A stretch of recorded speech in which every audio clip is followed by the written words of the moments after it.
What's happening, gang? Back live. Truth Nation Radio. This is the egoless chamber of truth, Ilona. Are you prepared for that? I'm ready. Kat's back in Bristol gave us the keys. And we just got to do one thing in this next hour. We got to tell the truth. Deal. So we got you in the house right now. I think you're Facebook Live. And so say what's up to your Facebook Lives. Seriously? There you go. Either that or this dude's got some issues with his phone that he can't set down. Adrian, producer, by the way. You get a point for nothing, brother. Hey, gang, listen. There's no good way to jump into this other than literally to jump into this, because here's the truth. By the way, expertdivorcelaw.com, Ilona, you know, you're swimming in this as a founding partner of Antonyan, Miranda, and certified family law specialist. We've got situations where folks get in with the best intentions, things don't go well, they have to split up. But then you introduce the element or the variable of alcohol and drugs. Okay? So the question I got for you is, what's the truth about alcohol and drugs when you know, you really hope it's going to stop, but it just doesn't, right? And then you add in the fact you got to protect your, you know, rights, maybe even your children, your assets, and all the stuff in between. Well, you know, I see many marriages where a spouse starts to develop the alcohol habit over time, and that pushes the other spouse away. And one feels that they're no longer perhaps attractive, then they stop being intimate, they rely on alcohol. Children, of course, add more stress to marriage. So one doesn't become alcoholic overnight. It's usually a problem that's caused by depression and other issues. I'm not a psychologist, but and if the other spouse doesn't see it, doesn't support it from the start, it could happen that it develops and becomes worse. And then I've had cases where children, let's say one of my clients ended up drinking, hiding bottles in the children's bedrooms. I've had cases where parents, you know, were passing out from being so drunk in front of the children. And it was while the family was still together, so no one documented it. No one called the police or asked for the other spouse to get help. And things just got worse until they were fed up with it and kicked the other spouse out of the house. Well, and the documentary, I want to touch on this because, you know, like, the concept of you being in a marriage, in a family, is that you have trust. You take this oath, right? Figuratively, of course, but also literally. And that it's kind of like you guys as a ton-10, you're separate from the band apart, and you guys got to stick together. So that it's almost like you have to mentally divorce before you can begin documenting. You know what I mean? Because it's like, seriously, right? I mean, that's kind of like that switch that has to go off. You're like, I'm over, I'm done. I'm not out of the house yet. Instead, I'm going to write down every time you get wasted, right, or high, and I'm going to, you know, lay out as much detail as possible. Like, it's creepy, right? I mean, yeah, you don't want to live in a house and feel like you have an enemy in a house documenting everything that's going on. But if you have a spouse or a parent of, you know, baby's daddy or mother of your child who's abusing alcohol or drugs, everybody's got iPhones now. It's not difficult to snap a photograph and save it on your phone, save it on iCloud. Perhaps you may need it later if the problem does not get better. So I'd recommend taking photographs if possible. A lot of people have nanny cams too, which are great. We get to use them a lot in our court proceedings. And nanny cams, they have some good stuff. Not only do we've seen so many of clients get caught cheating through those nanny cams, but other than cheating, can see how the person, while they're on alcohol or drugs, when they're home alone with the kids, is taking care of the kids. Also, where they hide their bottles, if you don't know, because sometimes it's hidden, and the other spouse may not know for a while until it's too late. So what do you do? And an alcoholic will find the most cryptic places to hide them. Right. Because it's a disease. And a lot of people function. A lot of people are in denial because, you know, the first step is admitting you have a problem. Many people don't admit it until, you know, they are taken to court. And the court orders them to take alcohol assessment. So you hope it's going to change. It doesn't change. Of course, first advice is see if you can get your spouse to go to get some professional help. Get a drug or alcohol assessment. sometimes you don't need an assessment if it's very clear, but those are in denial.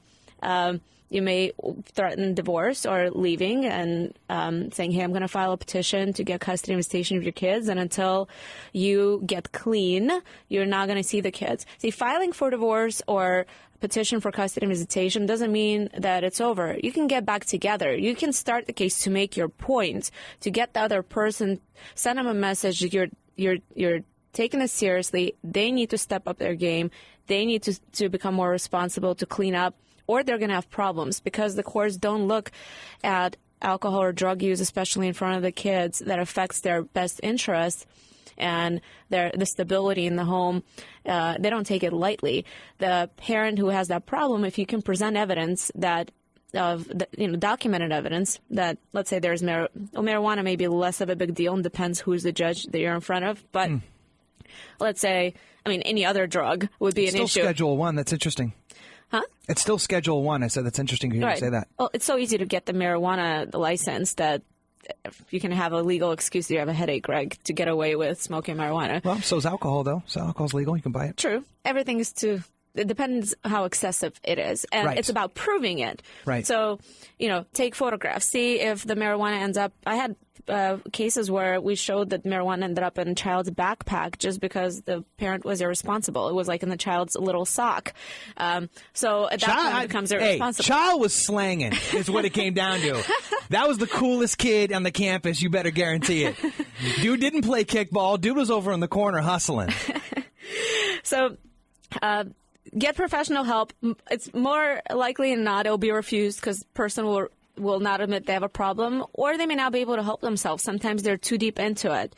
So documenting it. Photographs, videos on your iPhone, nanny cams, save it somewhere before it's deleted, because when one is on drugs or alcohol, they can grab your phone, they can break it. Make sure it's backed up on iTunes. Make sure that it's backed up on iCloud, or if you have any other sort of phone, I don't know how to do that, but save it. Yeah. And if it gets bad, I highly recommend, for example, if it turns into domestic violence in front of the children, many people don't report it, but it's important to report it. 1, it sends the message to the abuser. You can't do this. You're going to be in trouble. 3, the children feel protected, that their parent took action to protect them from what's going on in the house that's causing them anxiety, fear, and stress.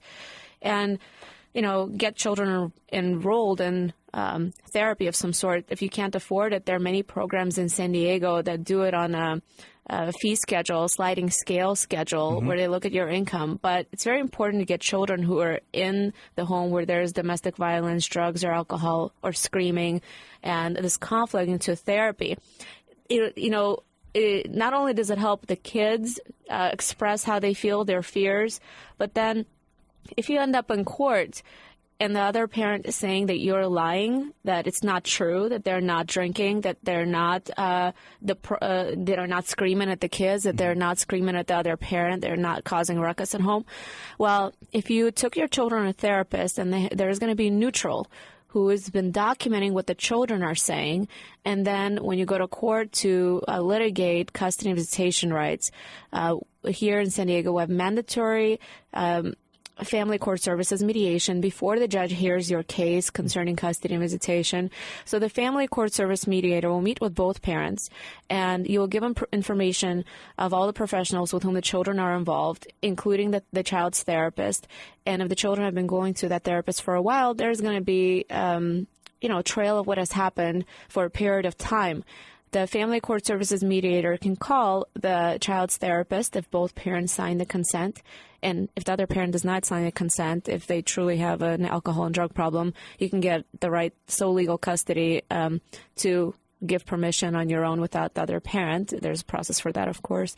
Anyways, the mediator will contact the therapist and get the truth that comes from a neutral source, and that neutral source got it from the children. So then instead of two parents who have their biases and who have their interests and motives to possibly, teach each other a lesson, to lie or to tell the truth, whatever it may be, the truth will come from the kids. And you're bringing up the kids a lot. So one curiosity that flies up for me is, okay, if it's in the constructs of a marriage, okay, that seems to kind of play itself out.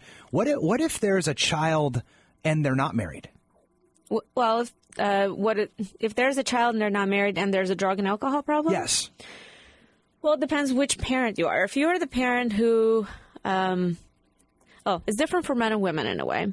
If you're not married, as a man, you may be listed on a birth certificate or you may not be listed on a birth certificate. Let's say you're... Right, because the mom is guaranteed that's the mom. Mom is guaranteed to have the rights because she's the mom. Right. Father, let's say a single mom had a baby by herself and you guys were fighting at a time and she didn't put your name on a birth certificate, you have no rights. And if she has a problem with alcohol or drugs and you want to protect your child, you'll first have to file a petition to establish paternity, although you may have been in that child's life for many years. So you do that with DNA? Well, first you file a petition to establish paternity. You'll need to have your name added to the birth certificate, but yes, you'll have to prove you're the father. If the other side agrees that you're the father, you can sign a paperwork, a voluntary declaration of paternity. And that sounds easy, though. But what if she doesn't agree? But if she doesn't, and together with the petition to establish paternity, and that happens a lot. They may know you're the father, and you may be living with the child and the mother for many years. And maybe she wants to select who she wants the dad to be, even though she knows it wasn't the dad. And I'll tell you a story about that. But on this point, as to how do you prove that you're the dad, you must file a petition to establish paternity. You right away also have to file a request for order seeking to get a judgment of paternity and ask for, you sign paperwork admitting you're the father. The other side may say, no, you're not, and they can ask for genetic testing. But you too, if you're not sure how many people each one was sleeping with at the time the baby may have been conceived, and if you love the child and it doesn't matter to you, then you may not want to do genetic testing. Yeah. But if you are not sure, this may be your opportunity to do genetic testing because otherwise you're on a hook for child support until the child turns 18 or 19. But, money's not everything. Well, sometimes. Yeah, I'm going to give you a point for that just because that's not ever the case, it seems. Seems like it always comes down to money. Money and kids, sure. We'll play the violin. Money and kids, money and kids. Ilona, there's so much more on that thread we could probably play out. Like I was thinking of like child protection services, all kinds of different peripheries. But one of them I'm actually chomping at the bit to get to. So let's go ahead and parlay that into the next segment. And it has to do with restraining orders. What if you're the one who's wrongfully accused?